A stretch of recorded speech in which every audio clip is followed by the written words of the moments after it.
creeping revolution EU's plot for greater integration will see creation of EU identity.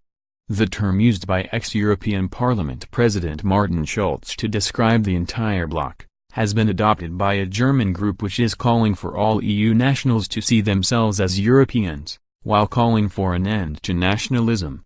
Pulse of Europe wants the EU to grow stronger and remain united, rather than breaking apart as more and more people become disenchanted with the bourgeoisie in Brussels.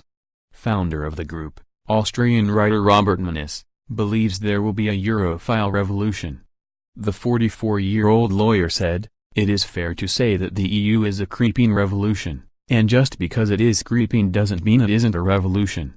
Because, for the first time in history, a city is producing the framework for a whole continent.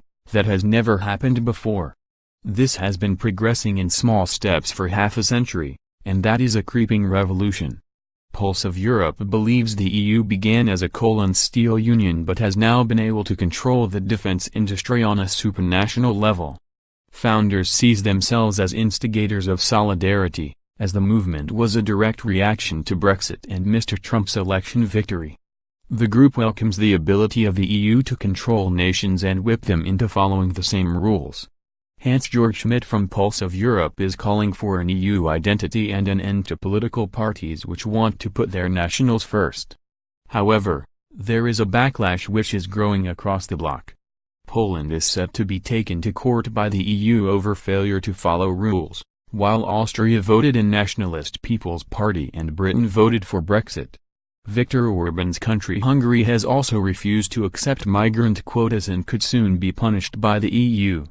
Mr. Schmidt said, "I think we definitely need a European identity in order to expand Europe. And that is not a contradiction next to the nation-state. Just as we have our father and mother, and define ourselves in our existence that way, we can also be French, Italian or German, but also passionate Europeans. We are already familiar with this fragmentation and this petty nationalism, and today it would be absurd for anyone to suggest that Bavaria needs its own army as well as Baden-Württemberg and Hesse. And I think we must also get to a stage in Europe where the monopoly of force, both domestically and out of state, is anchored in the European institution." Creeping revolution, well, at least a provocative term. It is certainly true that the changes that the European unification process has brought about since 1945 are revolutionary in a way and that this revolution has partially gone unnoticed. However, Mr. Schmidt thinks the nations currently favoring anti-EU parties will come around, for cash. Poland, the Czech Republic and Hungary will not turn their backs completely to the EU, he said, since these countries do not want to lose the regained freedoms by the fall of the Iron Curtain. And when he sits with Po people and discusses the future of Europe with them, he reminds them how much the Austrian capital is benefiting from the process of European integration.